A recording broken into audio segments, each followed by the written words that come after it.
BetOnline is your number one source for all your betting needs. Hey everybody, it's Lloyd Spence with BLEAV in the ACC, and get the latest odds, lines, and matchup reports for baseball, boxing, golf, and more. BetOnline continues to be the fastest and easiest way to place your wagers, including live betting and your favorite casino and card games available to play right from your phone. So head to the website and use your mobile device to sign up today and get in on the action. Remember to use the promo code BLEAV for your 50% welcome bonus on your first deposit. That's BLEAV, B-L-E-A-V. It's BetOnline. It's where the game starts. You can tell them the noisemaker sent you. Popcorn World.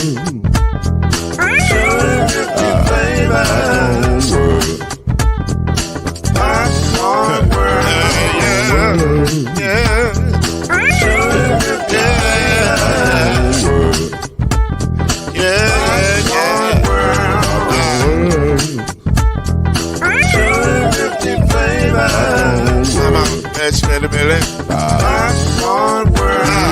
Can I make you move now? Yes, I can. So you can get this movement in back of a can. But you make it around the world when it holds in your hand. Popcorn World.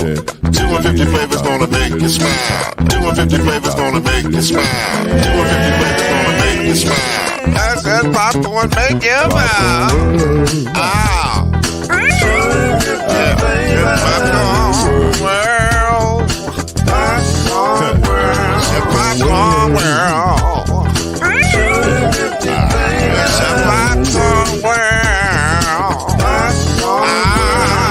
Popcorn World.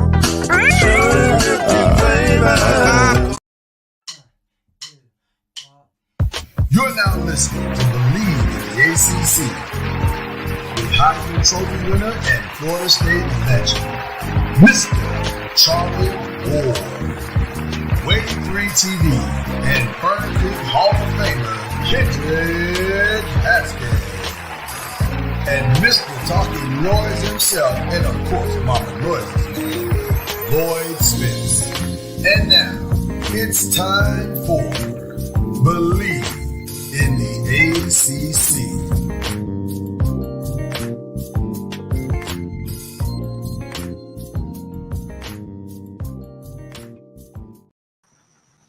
And that was a humble flex.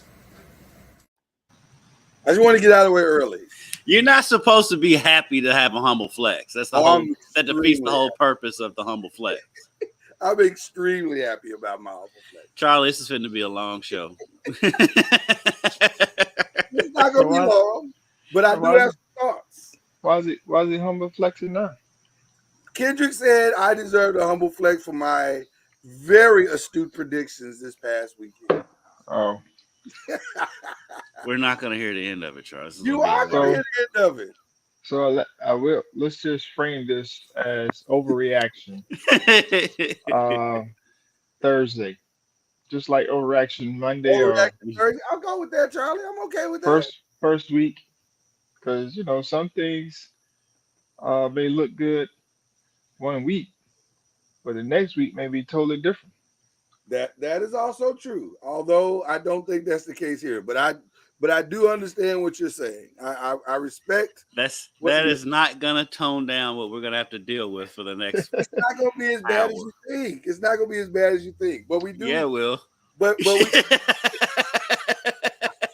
we do have some thoughts. I know my teammates. About all of it.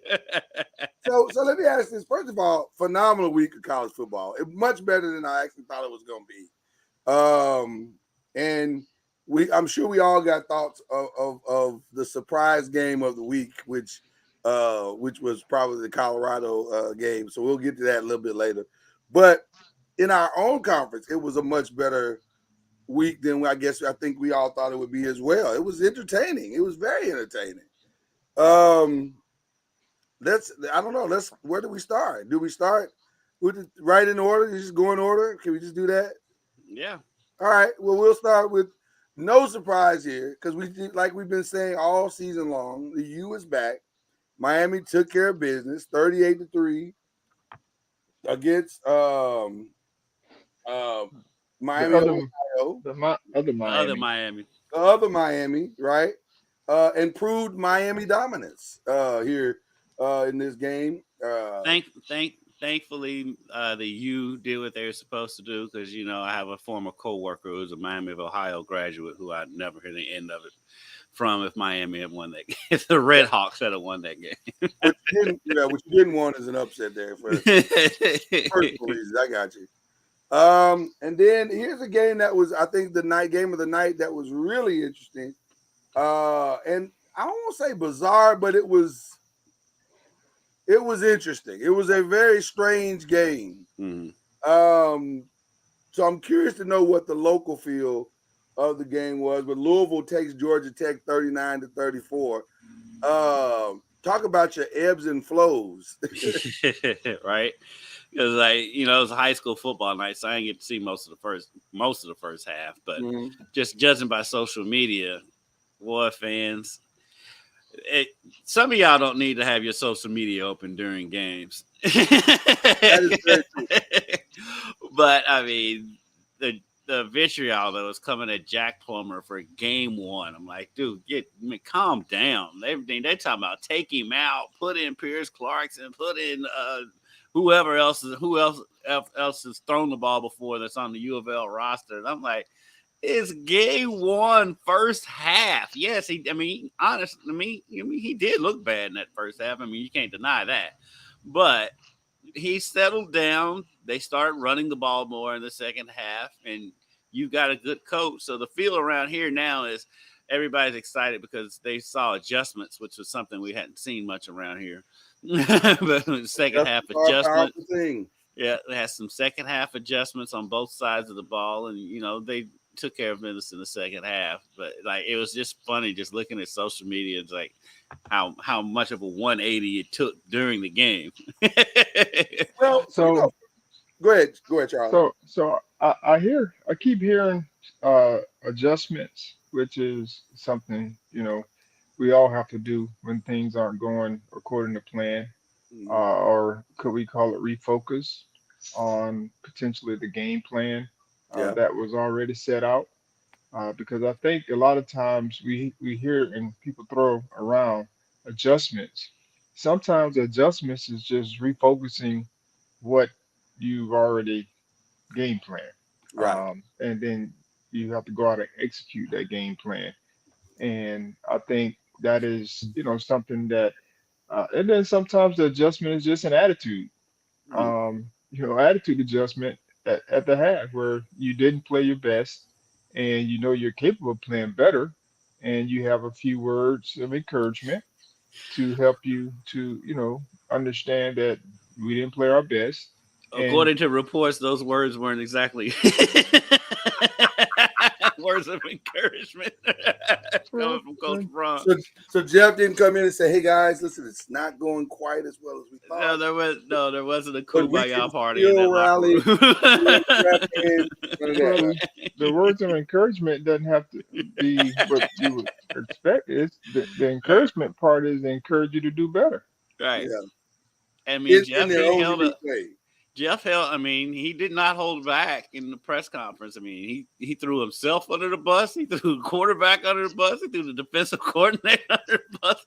But big thing with Jeff is accountability. And he took accountability for himself. He's like, look, I made some bad play calls myself, so he wasn't just throwing everybody under the bus.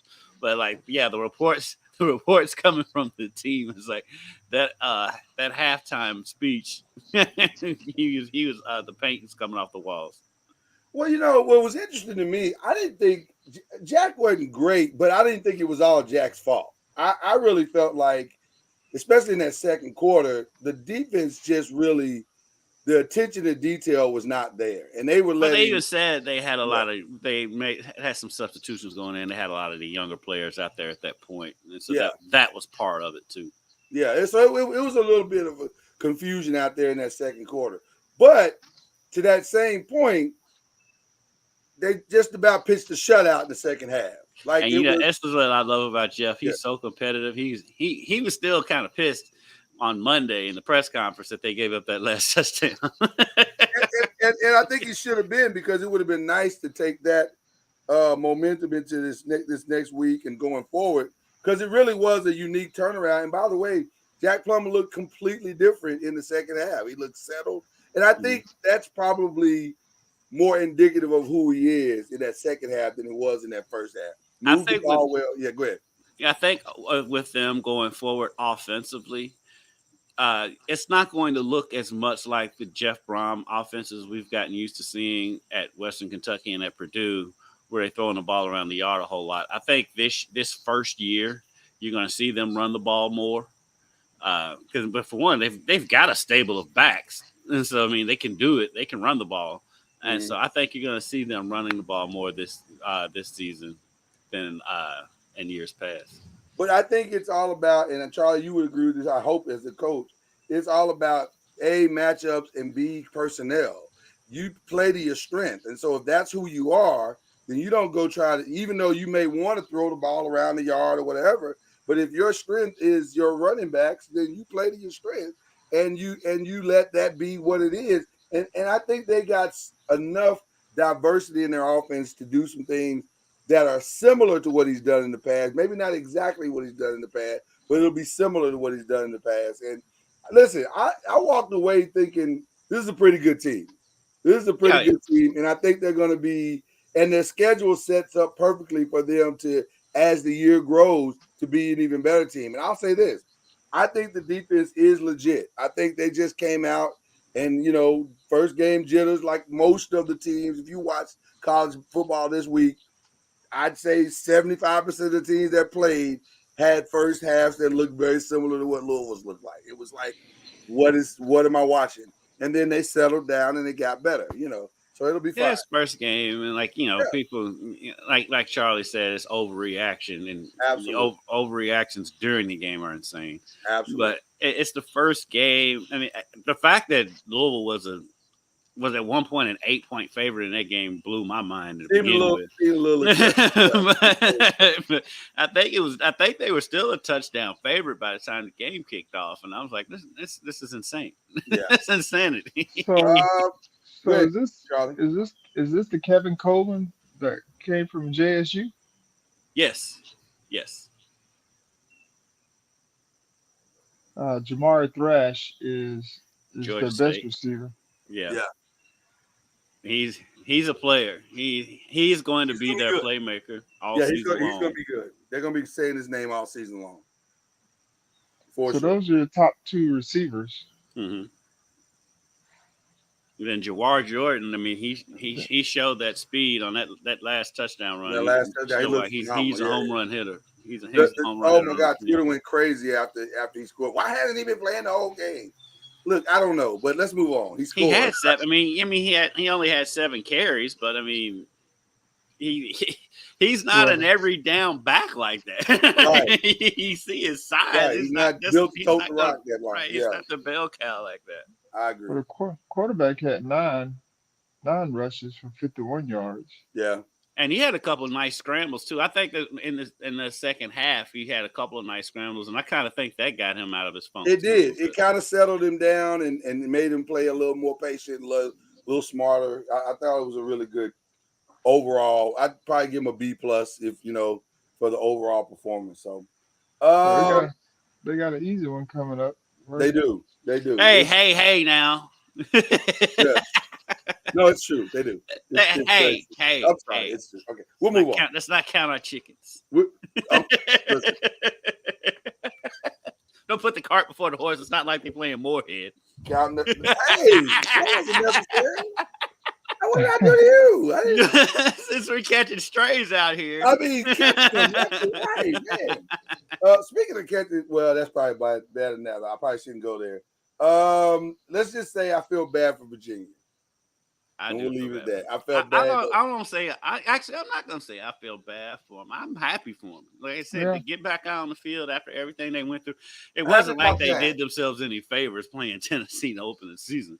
But, I mean, all the emotions going into that game and the way they had to end last season, I'm proud of them. I'm happy they're out there. I'm happy that they're doing something that feels a little like normality. And I'm also happy that this weekend they're going to honor the guys, and then maybe, and this sounds horrible what I'm about to say, but at some point try to get move forward. Grief is a hard thing in and of itself, period.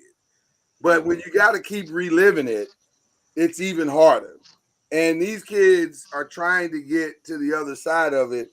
And understandably so, they're having to keep relive it every week. And I think this first game was more about that. Although Tennessee is very good, I won't take that away from Joe Milton and the rest of the squad. They're very good, but it just felt like they're in their heads right now, and I think they're going to be in their heads for the next couple of weeks. And then once they can finally normalize the football field, then it'll start to get better. But tough game to lose to Tennessee in the fashion that they did. If you watched any of the game, it was a hard game to watch. But they didn't look the part. Huh? They didn't look like they were They didn't. evenly matched. They didn't. No. With Tennessee in any form of fashion, which is something that Coach Elliott is going to have to address if he's going to continue to improve the roster, which is hard at Virginia. But I kept saying too, Charlie, I wonder how much is of the because some of the plays that they were missing seemed to be like mental. Like it didn't seem like it didn't seem schematic. It just seemed like the people that were on the field just weren't on the field really. Like they were there in body, but not necessarily in mind and spirit. And I'm just wondering if how long can it? I don't know. It just seemed like a very strange game to watch, but. I'm praying for that team. I don't often say that openly like that, and I should, but I'm definitely saying it now. I'm really praying for that team. That's a tough game. This was an interesting game as well. North Carolina able to overcome Spencer Rattler's 353 yards passing to beat them squarely. Like I would say this was a very convincing win by North Carolina, despite Drake May throwing 2 interceptions. That game lived up to the hype. I was actually because North Carolina was up. Was because they were up by more than 14 at one point, weren't they? Yeah. I thought North Carolina would win that game, but I thought it would be a little bit more competitive than 2 touchdowns. But I mean, it pretty much lived up to the hype though. Well, what was interesting to me was Xavier Legette for South Carolina. He went off. He had like 178 yards, and you're thinking, man, they can't stop this kid, but they couldn't. But he never got the yardage that made the massive difference to where they could make up the deficit. And it was just like it was a very strange game. South Carolina couldn't run the ball at all. I think they finished the game like -2 yards or something. It was ridiculous. But I guess when you come one-dimensional like that, it's hard to win a game. Well, it was very obvious that North Carolina's defensive front was a beast. I mean, they couldn't block. They couldn't block the end of the defensive lineman, and so they wreaked havoc in the run game and the pass game, which was very, very telling in a lot of ways. And so I was just I was blown away with North Carolina's ability to be able to control the line of scrimmage, especially on the defensive side of the ball. But no fumbles for South Carolina, surprisingly. No fumbles or interceptions I'm sorry. They didn't. The defense didn't get any fumbles or interceptions, surprisingly. As well as they played, and I agree with you, Charles. They played extremely well, but they weren't able to get any turnovers. That was interesting. So they put a lot of pressure on them. They absolutely put pressure on them. Speaking of pressure, is the clock ticking for Boston College's coach? The man just got there. Yeah, but is the clock ticking though? I know you can't lose. Can you? He just got there, and he lost by 3 points, which is normal when you play against a team like no, it's not bad. they have a good program. You can't ever front on anybody out of the MAC, and so and plus we all kind of picked North. I think we picked Boston College, but we kind of thought you that and was Charlie struggled tremendously with that pick. I remember it. I went back and watched it. You were both like, well, maybe, and then you finally. yeah. I mean Boston where they lost Zay Flowers, and so and they finally lost their quarterback. And so, and Northern Illinois coming, that's not bad. And he's just that coach is just in what, his second year or is it his third year?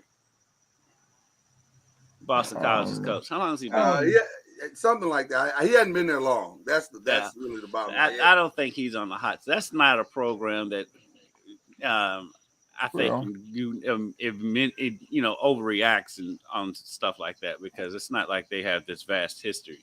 Well, I think they'll take it. The game was actually really good. It was actually an entertaining game. Hold on. Their quarterback, both quarterbacks were like not very good. No. So not until late. The Castellanos is that his name? Castellanos or something. Castellanos. He wasn't good until late, and his late wasn't great, but it was enough to get him back in the game. They were trailing that game. Then they brought in another guy, Emmett Moorhead, who was 4 for 10 for 30 yards. Yeah. But for a total, they threw the ball 38 times for 168 yards. Wow. That's not good. It's not good. No. That's just a bunch of screen passes. Throw the ball forward. And maybe that and the quarterback ran the ball 9 times for 67 yards. Yeah. So he ran it almost as well as he threw it, which is a positive for them. But that's going to be tough playing against, huh? Is it though? I mean, they got to find some way to move the ball. I was going to say, listen. Something's got to give. We said before the game, there's no Zay Flowers now. So somebody got to play the part of Zay Flowers. And it looks like the quarterback is going to take that role. So they have 1, 2, 3, 4, 5. They have 5 receivers that not caught a ball, but had over 20 yards receiving. One had 40. The top receiver had 40 yards. My man, Louis Bond. Oof. Yeah. They could have broke out the leather helmets of that game. So we're just going to say first game, and they're learning each other. And we'll see how it goes next week. You are so positive, Charlie. I'm impressed. I am very impressed by your positivity. But the game probably was good at the end. It was. It was two competitive teams. The game was competitive. But it had to be hard to watch. Right, yeah. It wasn't good. It was competitive. I only watched the last 5-10 minutes. I didn't watch like the whole. I couldn't put myself through that. No surprise here. Pitt beats Wofford soundly. The great Phil Yurkovich threw for 214 yards, as Phil Yurkovich is known to do. He will give you these games. How many attempts did he have? You know what? That's a great question. Let's find out. What was the completion percent? Because normally he's also known to throw the ball like a million times. No, he very was efficient. 17-23. Yeah, very efficient. That's not bad. A very efficient. That's probably more his lane. Is 20 somewhere in that 20 to 25 range as far as attempts per game. Yeah, maybe 30 on the very top end. I think they could be a good fit for him. But they did spread the ball around. Yeah, I think because they were able to play a lot of people. But it looked like they had, a couple, like 3 guys or 5 guys that had 30 plus yards receiving. But I that doesn't to me that didn't bode well against good teams. You gotta have some guys that's going to be dominant um, in the passing game. Um, and then the run game wasn't bad. I mean, they had a couple guys, and like I said, oh, he had 41 yards. He was 7 rushes for 41 yards. Yeah. Their main running I back, think didn't he score or something like that? Or he yes, he has a touchdown on yeah, his. he kind of flexed on the touchdown. I was like, settle down, Phil. We know who you are. We're not. I mean, I mean, they're it's playing Wofford. Walker. It's Wofford, right? Yeah, settle down. Right. Um, Chill out. Speaking of settle down, Garrett Schrader had a decent day against Colgate. Apparently, Colgate is not good at all. The stat that tells the entire story for Colgate, they threw for 52 yards and rushed for 54 yards as a team. So why can't it be 65-0. Syracuse defense? Because you know better. Because Charlie, they threw for 52 yards and rushed for they had 1, 2, 3, 4, 5, 6, 7, 8 people to touch the football in a rushing capacity, and combined they ran for 54 yards. They're That's going up, why. like Charlie said, they're going up against that steel curtain.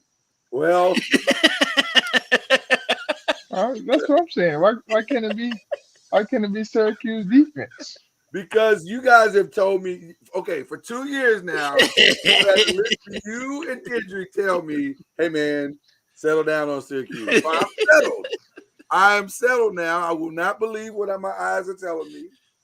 And no, I'm going to choose to believe that it was just a fluky thing, and Colgate's So not I'm very good. so I'm trying to figure out how did Syracuse lose like their top defensive backs from last year. Um, one went to the NFL, Mm-hmm. and then another one played at LSU. Was at LSU. And how they replacing? They had some guys behind them or something. I guess so. Or they were playing Colgate. well, he played Colgate who threw for 54 yards total. So Well, they great were balanced. game. They were well balanced. Who, Colgate? Yes, Yeah, they had 54 yards rushing and 52 yards passing. Well, I guess I can't really argue with that. I can't argue with that. Charlie with the uncomebackable comment. That was solid. That was a solid. Listen, you can't fault them for balance. So hold on. Go ahead. So we got Syracuse, Yeah. Garrett Schroeder, and Carlos Del Rio Wilson. One threw for 257, and the other one threw for 149. Right. They still didn't combine to throw more than Shedeur Sanders. No, they did not. They did not. All right. I'm not sure they combined to throw more than Caleb Williams, did they? Because Caleb had like 360 or something like that. No. Let's just say it was not a dazzling performance on offense in that game. Well, listen. They put up 65. I guess that's something. So I don't know. Virginia Tech got the win against Old Dominion. And that was a game we weren't on. Hey, that's a good win for them. We weren't, over the top on that game for them. No, Old Dominion's played them tough in the past. So yeah, that's a good win. Yeah, they pulled it out. Grant Williams, not the greatest day, although it was a good day. 251 and 3 touchdowns, but he was 17 of 29. So that's like right at 50%, I think, a little slightly over 50%. So it was a good day, did all right. Spread the ball decently, but you'll take the win. You take the And win. that's a good win. Old Dominion has played them so tough here recently. I think they beat them not too long ago. Yeah, they did. That's a good win for Virginia Tech. All right. On Sunday night, there was this team in Tallahassee. And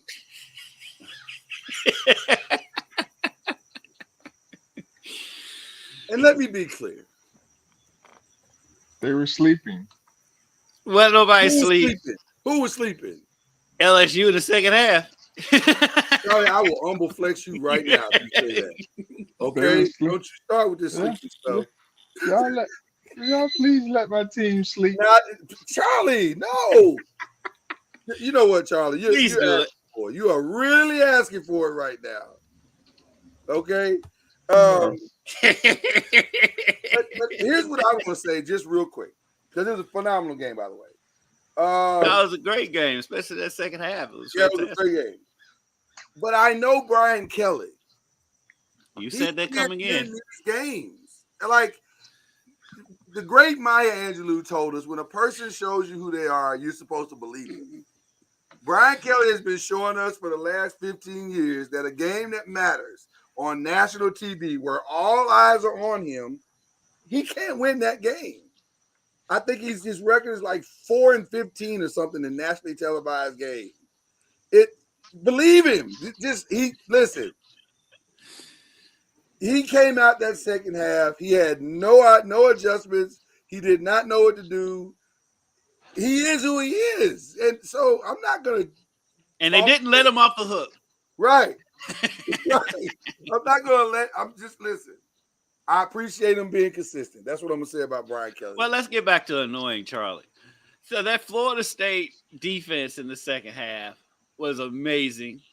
And then the offense was, that's as good as Florida State has looked since the Jameis Winston era. In game one, against the top 5 opponent who never should have been in the top 5 in the first place. But they should have never. Charlie, your nose are back. They're back, bro. No more sleeping. We're burning the bed. How long has it been? Now, it's been. All jokes aside, how good did it feel though to hear the war chant over and over again that loud? Oh my! Over and over and over. It's been a while since the atmosphere has been like that for Florida State, so it had to be nice to see. Charlie. No, it was like that last year. Yeah, but this is the national stage with the expectations on top of them too. Much like a Lexington, Kentucky resident, we're burning the bed and realizing that the Florida State hit the button. I feel like you're asking for it at this point. I'm just saying. You asked the question. I just answered it too. It's been like that since it was that way last year. So I have a question, Charlie. But I'm talking about on the national stage like that, though. We won 10 games last year. I know, but it wasn't on the national stage where you are the game of the weekend coming in. But that happened last year. You weren't the hunted last year, though, Charlie. You were hunting. You weren't number 8 when you played LSU last year. Yeah, now you're number 4 in the nation. Should be number 2 if we're being honest. I agree. I agree. Charlie. Well, expectations are high, which is please, yeah. And that was a Charlie Ward humble flex. They say they want you on the field too, Charlie. If you don't mind, just come. I think Charlie even admit that Jordan's got this. The expectations are high. They're expecting to win games. So, by the way, that Coleman kid, wow. First of all, can we take a moment to respect Keon Coleman and just say this? What is Michigan State? I have to see Michigan State's game this weekend. I have to see it because I'm saying to see how they replace that kid get out of there. What are you running out there that's better than that kid? But I mean, sometimes, sometimes it's not even the school. right. You know, his situation may have been a little different. Well, The offense probably fits him better at Florida State than Michigan State. When you say Charlie, Yeah, yeah.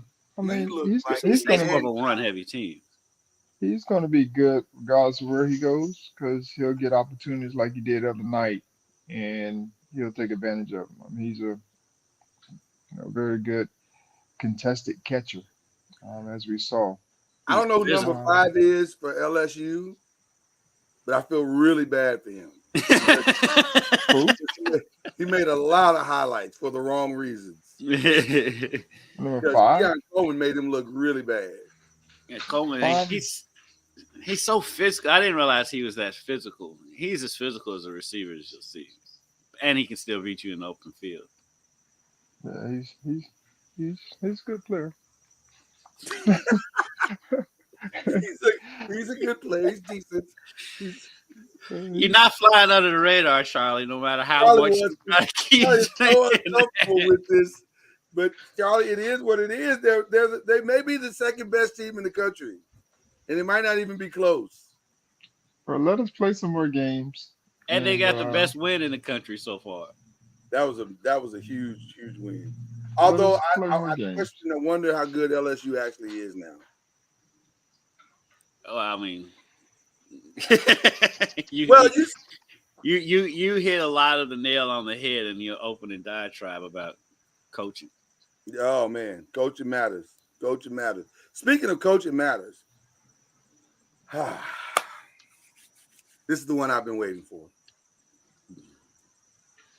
When we last met together as a collective here, my two compadres, That's a my collective. two amigos, my two brothers said to me, we're going to go with conventional wisdom. Clemson should win this game. And I told them both. I actually gave you the cheat code. Hold on. Hold on, wait, let me finish. Before you get onto all that, Charlie, I can't finish my statement. Clemson should have won. No, But all right, go ahead. I don't think they should have. I gave you the cheat code before we started.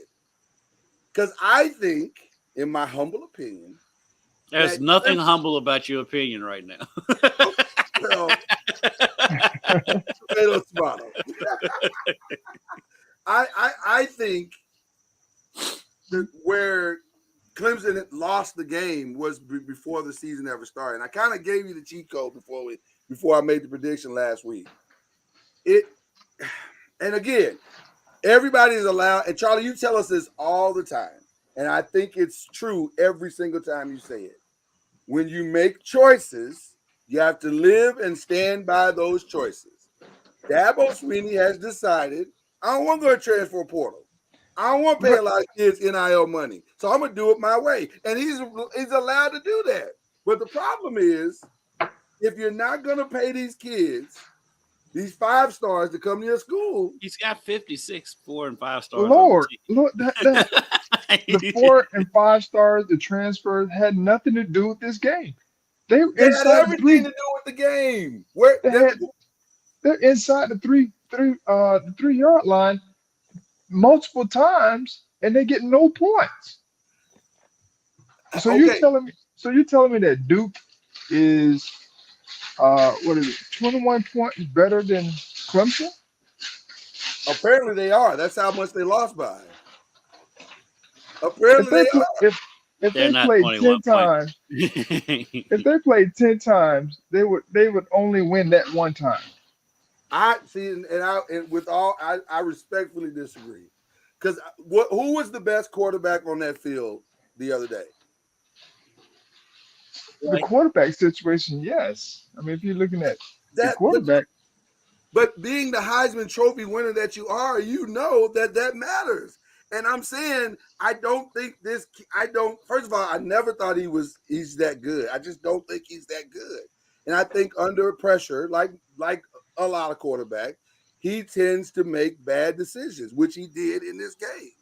But aside from that, I agree with you. The handoff was bad. The fumbles, the 2 fumbles were obviously very bad. But at the same time, it wasn't just those things that cost him the game. I think he made a lot of bad choices in that game. Overthrows. Some of those overthrows were like, "Yo, man, what are you looking at?" And I'm telling you, I think they lost that game because it's hard to beat or dominate. One of the things that Clemson, Alabama, they've always had going in their favor every year that they played is an intimidation factor before you ever hit the field. and as a coach, you have to kind of almost coach over that before you can ever get started because you're playing the great Alabama or the great Clemson and all of the 5 stars and the blah blah blah blah blah. That is not true anymore. Clemson's just a team. They're just a bunch of guys. And I wouldn't go that far. Like I wouldn't go that far. They okay. they lost. They lost, just, but like you like something like what you said today is contradicting why you picked Duke in the first place. Because it's not. Because you was picking Duke because you was talking about the atmosphere and was I wrong about the atmosphere? Right, but if that's the case, then the atmosphere wouldn't have been like that if Clemson's just a bunch of guys. No. What I'm saying is we're not going to talk about the traditional aspect of Clemson. Of course, Clemson is who they are traditionally, but I don't think the team was intimidated in any way. I'll give you that. I think some of the aura has come off of Clemson That's the now point I'm because making. of last season. I will That's give the you point that. I'm making. I will give you that. That's the point I'm making. They don't have that guy that you come to the game and you go, we got now. I will say this: who are they missing from last year's team, Lloyd?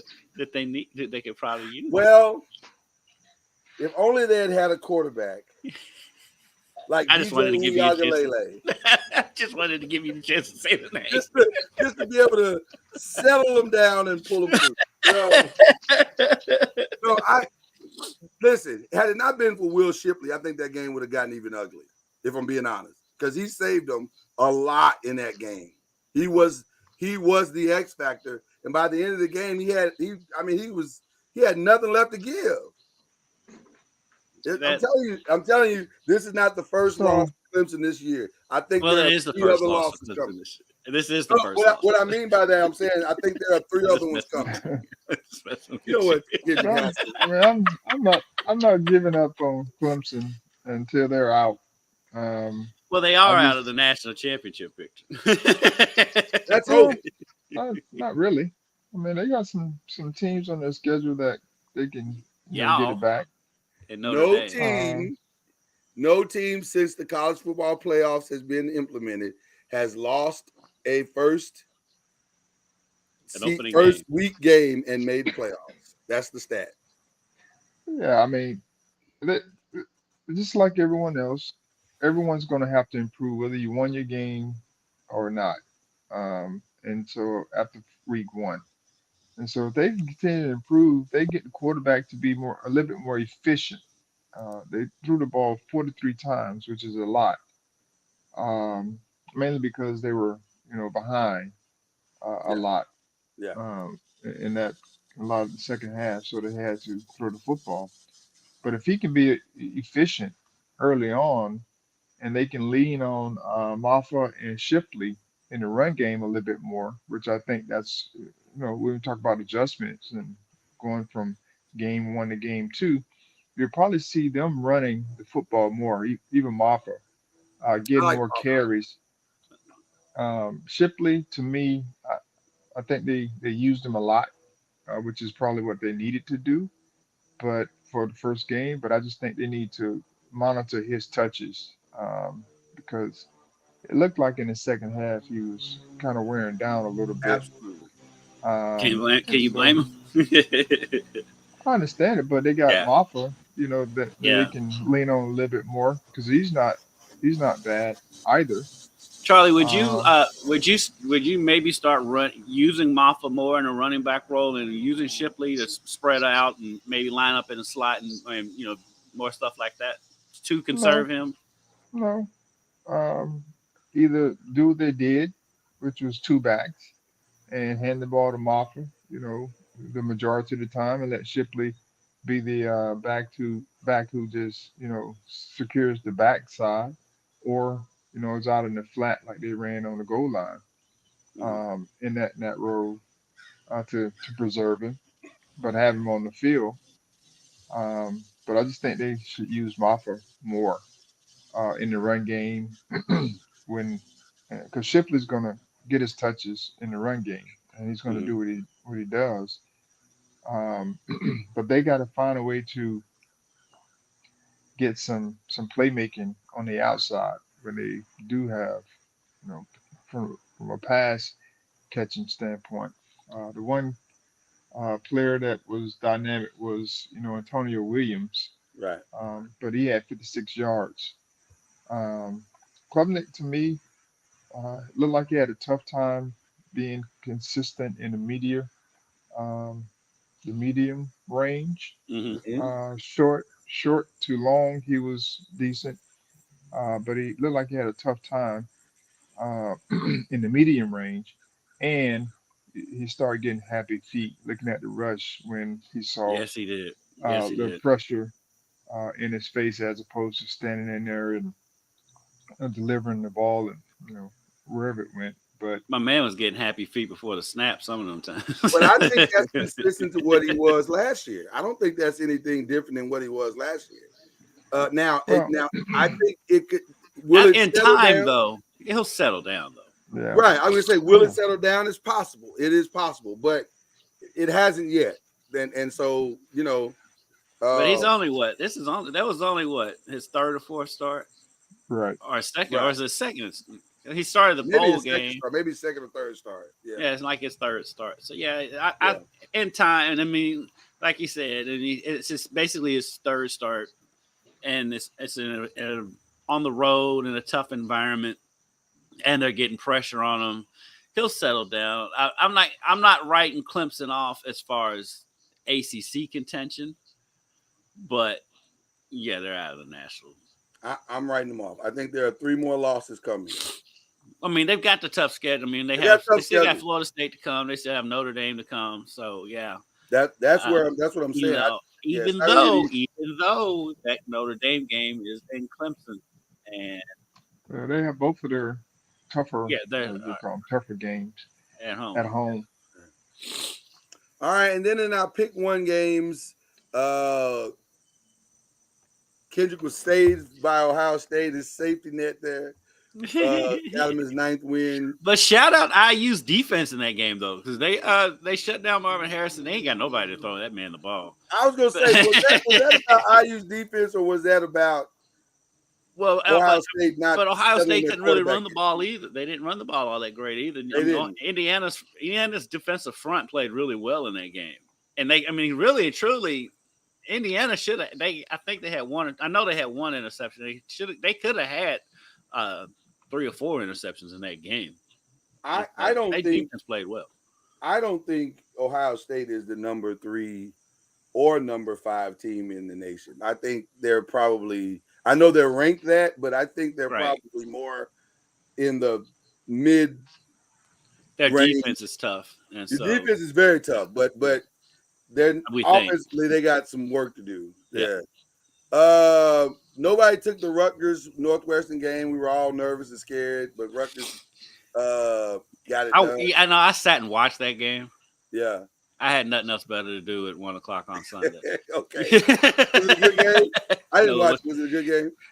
The Rutgers quarterback, he's a Kentucky kid. He's from Owensboro. Okay. It was his first start. He looked pretty good for a freshman quarterback. It was hot. It was very hot in New Jersey. Northwestern just flat out could not move the ball, and their defense couldn't get off the field on 3rd down. Wow. I think Rutgers scored on their first 3 possessions, and they were long, drawn-out possessions because they just kept running the ball because Northwestern just couldn't stop. I don't know why Rutgers ever even dropped back to pass, to be honest, because they were just beating them up in the middle. Wow. Obviously, the game that everyone is talking about, the shocker of all shockers, was Colorado TCU, which, Charlie, I'm with you. And the rest of the nation had no reason whatsoever to pick Colorado. None whatsoever. You didn't know. And that's not to say we didn't believe in Shedeur prior to the game. We just didn't know. We know now, though. Plus, it was on the road. It was on the road. And it was on the road. We just didn't know, but we know now. we know something now. What were your thoughts about your old buddy Dion and your fellow Noel? The fellow Noel. What were your thoughts on that game?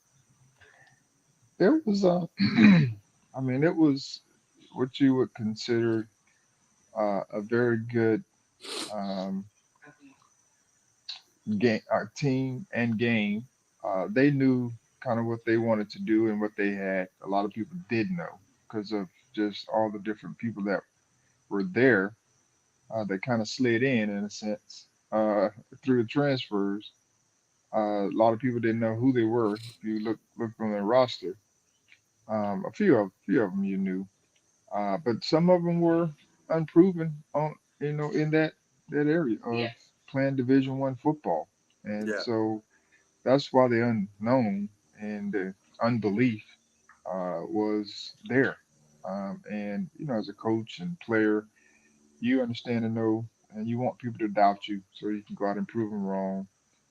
And they were able to do it. Um, and I just think, we're back at the, overreaction again. We Yeah.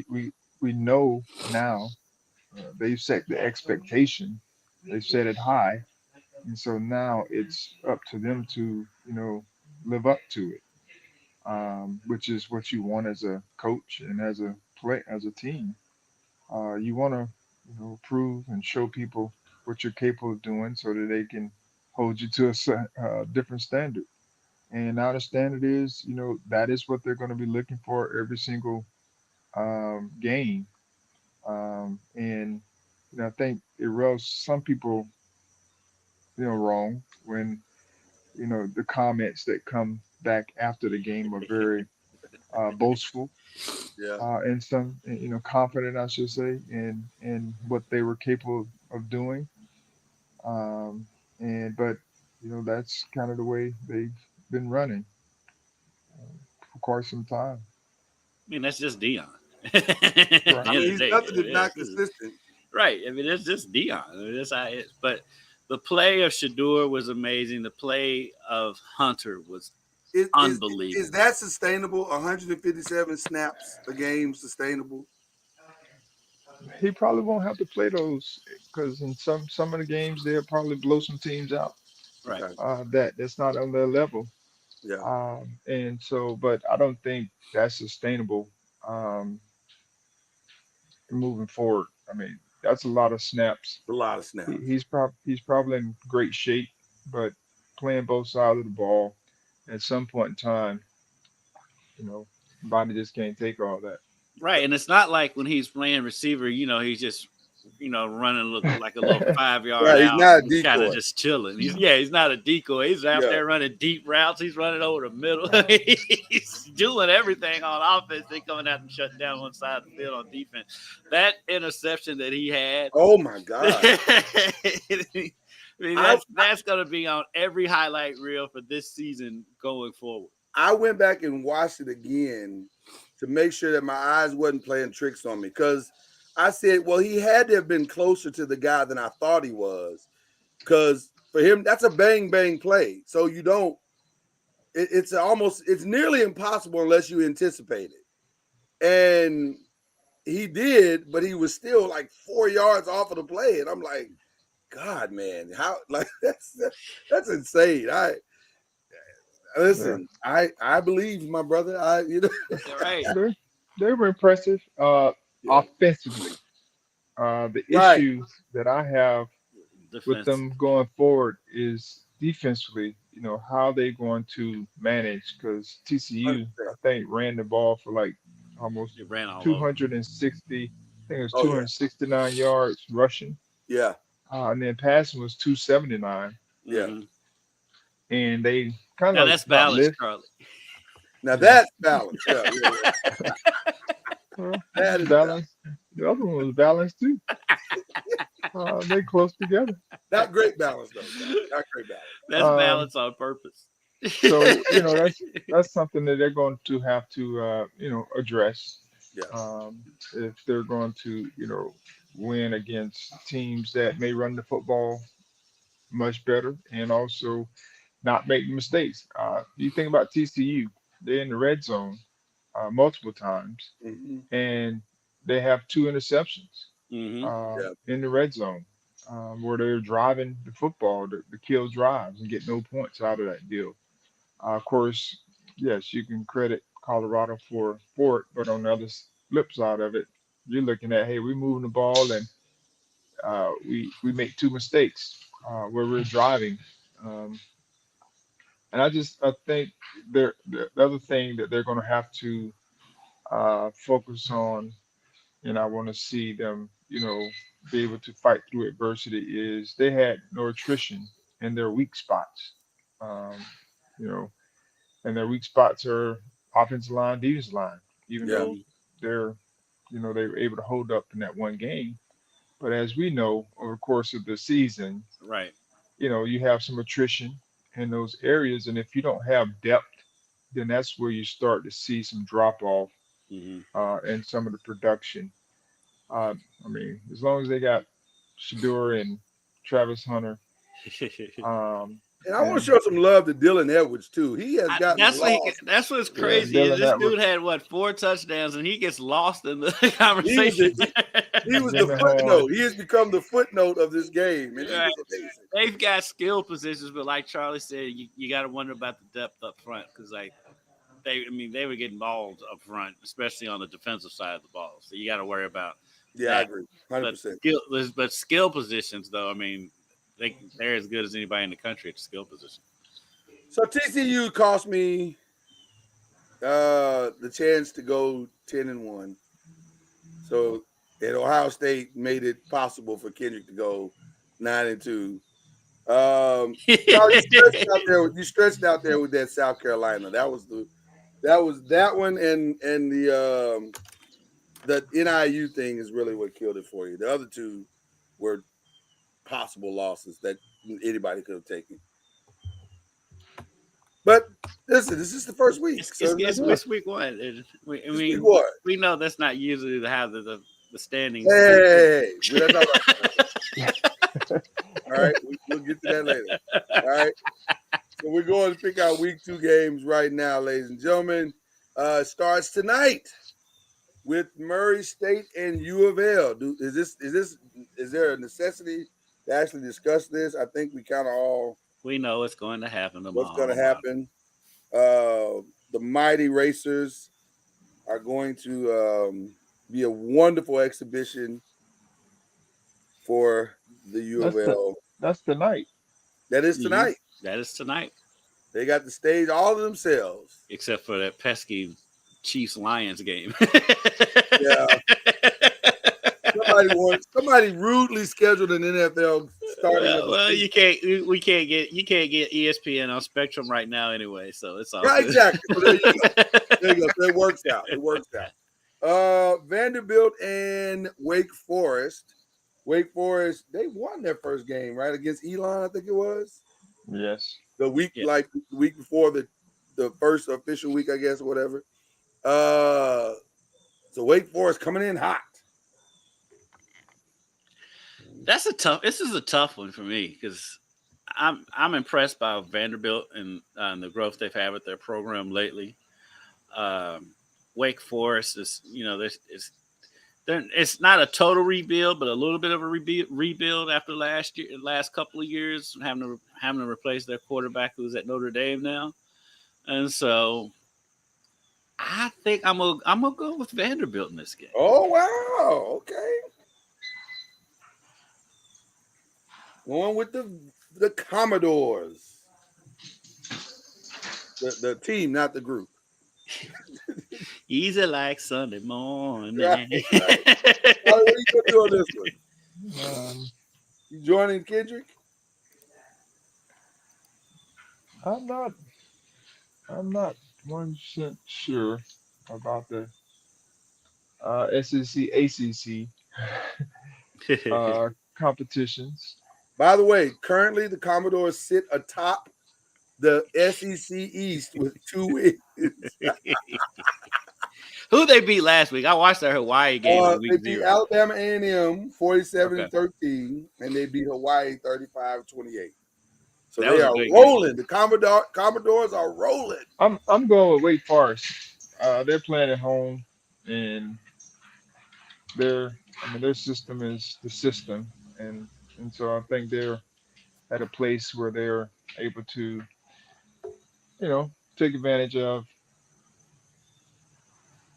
the By the way, Commodores. that game is early. Is that a noon kick? No, Yeah. 11 a.m. 11 a.m. Yes, 11 a.m. SEC network or whatever network is like, let's just get this game over with. Right. We got other things to do. So. I think I'm gonna go Wake Forest with you, Charlie. So Ken, you got a chance to steal you one on that one. That'll be interesting to see if you can get that one. Notre Dame and North Carolina State. After last week and watching NC State struggle, I'm gonna have to go with the Irish. Yeah, I'm going Notre Dame as well. Though they are playing a very familiar quarterback. That's where everybody in the ACC is playing. That's what I'm saying. Everybody knows who Sam Hartman is. So that's why U of L might come in there with a ton of confidence after last year's meeting. They should. They absolutely should. I'm just saying. But I'll go with Notre Dame just because I think they're playing pretty good right now. Purdue and Virginia Tech. By the way, Purdue a lot better than I thought they would be in the post Jeff Brom era. Didn't they lose last week? No, they won. Purdue? I thought Purdue won last week, didn't they? Yeah, Purdue won. Oh no, they didn't win. They lost to Fresno State. They lost to Fresno State last week. I thought they won that game. No, they lost that game. When I went to bed, they were winning that game. Yeah. I guess that's what happens when you sleep. That's why the Noles aren't sleeping, Charlie. How did they lose that game? Okay, all right. Well, I'm looking for revenge. I've got confidence in the Hokies. I got confidence in the Hokies after. I mean, you shouldn't get confidence after beating Old Dominion, but given how that series has gone lately, with Virginia Tech winning pretty handily, I'm going with Virginia Tech in that game. Okay. I'm gonna do the same. Purdue, as a new coach and trying to break him in on the road, that's always tough. Yeah, I'll make it a trifecta on that one. I'm not believing now since I know they lost to Fresno State. I can't believe them. Holy Cross and Boston College. I don't know what to do here because right. I would have thought that Boston College would have beat NIU. I don't think that Holy Cross is the caliber of NIU. I'm going out on a limb with that prediction. So I'm gonna go with Boston College. You say that, but Boston College, I mean, one team. Listen, Holy Cross put up 5 touchdowns last week against Merrimack and beat them 42-20. Murray State scored 40 points last week too. You know what? Against Presbyterian. I'm going Boston College. I think they're rebound. I mean, they lost to NIU by 3 points in overtime, so the game was, competitive. Right, and that's a max. You can't sleep on max schools. So both of you going Boston College, huh? I don't know why I'm trusting Boston College.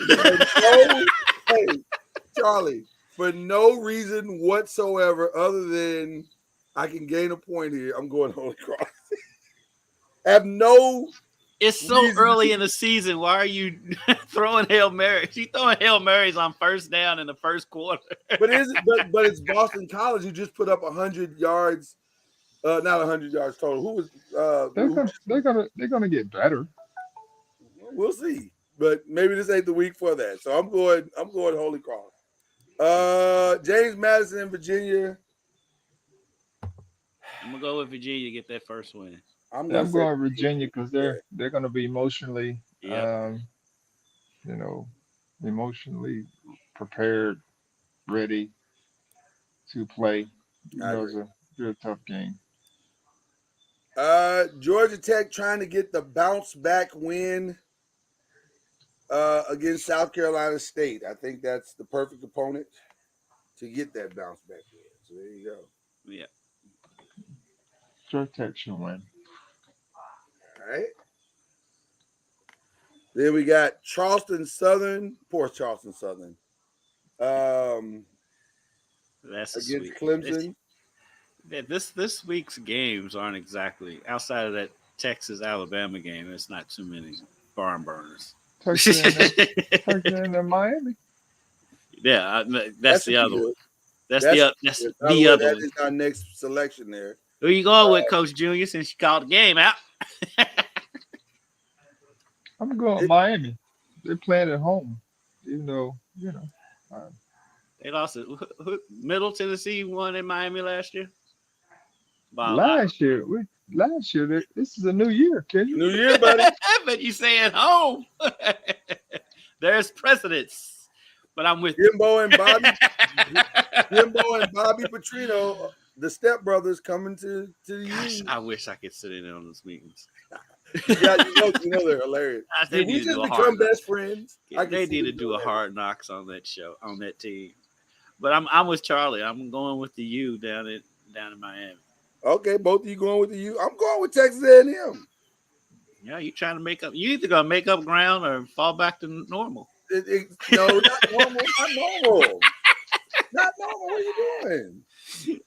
I'm going with Texas A&M. Okay, Western Michigan and Syracuse. The mighty Syracuse rises up again At and home. dominates. Charlie and I are on the same. We're on the same wavelength with Syracuse. Mighty Syracuse. Jim Boeheim, boy, he must be making football and basketball schedules. They never leave New York. Why do something different that ain't working? It's clearly not working on this road game, so just stick with what works. But then Bill, he said, "Will you hear Texas game? They'll be up there with Jesus watching it." They'll be up I'm there. assuming we're all going Syracuse here, like we all believe. Yes. Okay. Yes. I am. You know what? This seems like a no-brainer. No, it doesn't. It seems like it, except App State is. App State puts up points. I was gonna say they are absolutely the team that does this every year. Did they beat them last year? I don't think they beat it. No. Or the year before? Was that NC State? That may have been NC State last year. App State surprises somebody every year. Every year. Because they put up points, and it don't matter who the coach is, because they changed It coaches. does not matter. But I'm still going to go with Carolina, though. Yeah, they got to deal with North Carolina's defense. Yeah. Defensive line is real. Yeah, I don't think this is the week that App State pulls their traditional upset, but I don't know. Would it surprise me if they pulled the upset? No, because that's what they do. So, Duke. Number 21. We'll see. I'm going with Duke, but we'll see. I don't think we're going to see against Lafayette. No, I'm just saying they're ranked, and we'll see how long they can hold on to it. Yeah, I think they're safe for another week, I think. They're safe for another week. All right. Cincinnati and Pitt. That's a tough one after the way, I mean, granted it was EKU, but Cincinnati put up 60 last week. And I don't think Satterfield put up 60 the whole time he was at U of L. Oh, so that's Satterfield's team, right? Yeah. I'm going with Cincinnati. Are you trying to say, Charlie Ward, that you don't believe in Phil Yurkovich?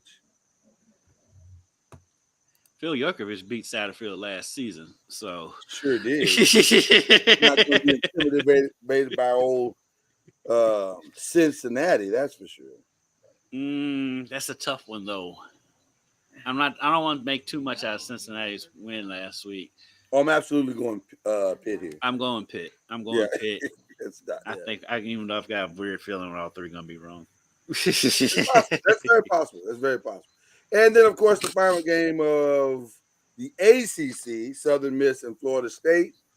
Poor Southern Miss. By the way, Charlie, I heard a little birdie telling me you're gonna be signing some autographs this weekend. Is that what's going down? Yes, Putting I'll your be at John the Hancock on some stuff. FSU bookstore on campus Awesome. So before the game. go out and see Mr. Ward this weekend. Yeah. Come check me out at the bookstore. Yeah, I'll he'll be on sign something campus, for you. 4:30 to 5:30. And then he'll go out and watch Florida State dominate Southern Miss. We pray there to be domination. Oh, don't really?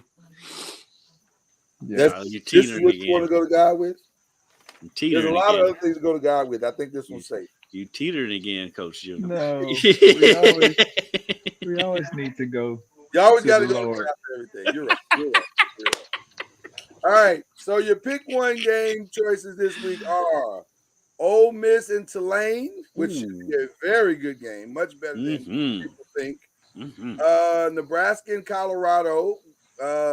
We'll find out just how much anybody believes.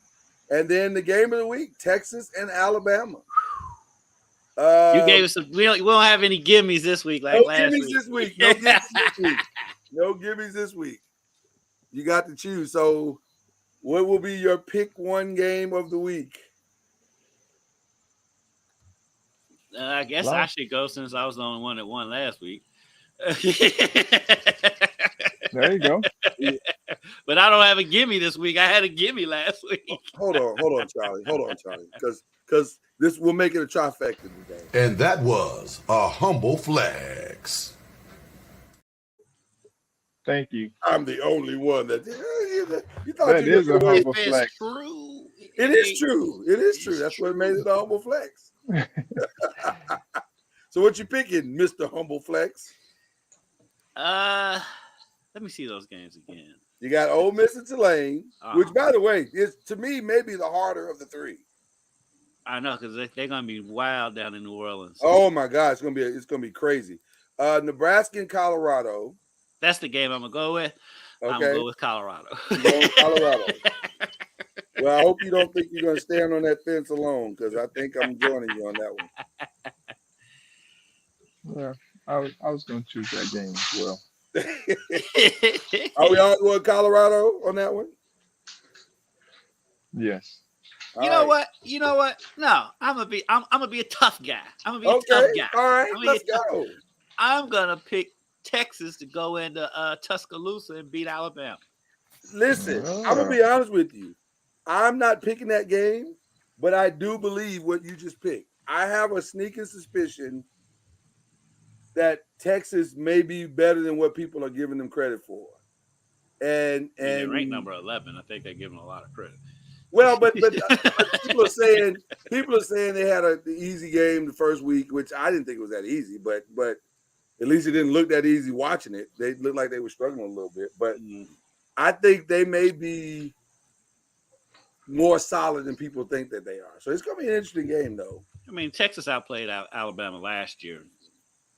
It was a close game, 1 point. Yeah. They outplayed them, and I think Texas maybe gotten a little better over last year, and Alabama lost the Heisman Trophy winning quarterback. So yeah, I'm going to go with Texas. Though he did play decently this past week. The quarterback did play decent this week. He wasn't bad. I'm gonna stick with the Colorado thing though. I'm gonna stay there. All right. That's it, ladies and gentlemen. We have completed our show today. It was very, very our shout outs. It's time to do shout outs. You got a shout out, Kendrick Haskins? Or Charlie? Let's go, Charlie. I would think I went first last week. Florida State, who's riding on a high. Who's flying well above the radar. Well above the clouds right now. Things are going extremely well in Tallahassee. Who you shouting out, Charlie Ward? I'm shout out our defense, Florida State's defense. And I made this comparison, I think, on Chalk Talk. And 30 years ago, our first game against Kansas, we had a goal line stand. It was like 12 12 plays, not like what Florida State had the other night. Mm. But the goal line stand kind of started the run to a championship. And so expectations are very similar in a lot of ways. And just be interested to see if this will help us continue that trajectory to moving towards the national championship, the goal line stand at the beginning of the game, which was pretty good because they gave up a lot of yards to get down there. They did. Yeah, You they know, did. first play, first series, you know, new wrinkles because they got confused. But for them to bottlenecks and get the goal line stand early on to get no points out of that deal Yeah. was a great start. So shout out to our defense and their goal line stand. All right. Well, I'll give a shout out to the University of Louisville volleyball team. They remain undefeated. They got pushed for the first time all season last night at Dayton. Their next 3 games, they have Penn State at home. They play Kentucky in the KFC Yum Center. Then they play Stanford in the KFC Yum Center. So they're trying to get 20,000 plus of those 2 games. But I mean, that's a tough stretch right there. And so they're up for it. They're undefeated right now, as I said. Before last night they only had 1 game that wasn't a sweep. And so they're playing well, and they've drawn big crowds. They draw big crowds to their home arena anyway, so it'll be interesting to see how they draw having to go downtown for their those 2 games against Kentucky and Stafford. But shout out to Louisville women's volleyball team who played in the national championship last season. There it is. I'm going to go off the radar just a little bit. First of all, I want to give a shout out to Kendrick Haskins' favorite female women's basketball coach of all time, Kim Mulkey, who signed a 10-year, $32 million There's no way contract. she's going to coach 10 more years. That's not the point, Kendrick. She's locked in to this greatness that is LSU right now. I mean, I give it to her. I mean, look, she is a great coach. It's obvious. That's all I'm saying. Kendrick, give her the love she deserves, man. And then I got to give a shout out to both Coco Gauff and Madison Keys for the U.S. Open. Who Coco Gauff was a little more expected. Like she's been playing really, really well.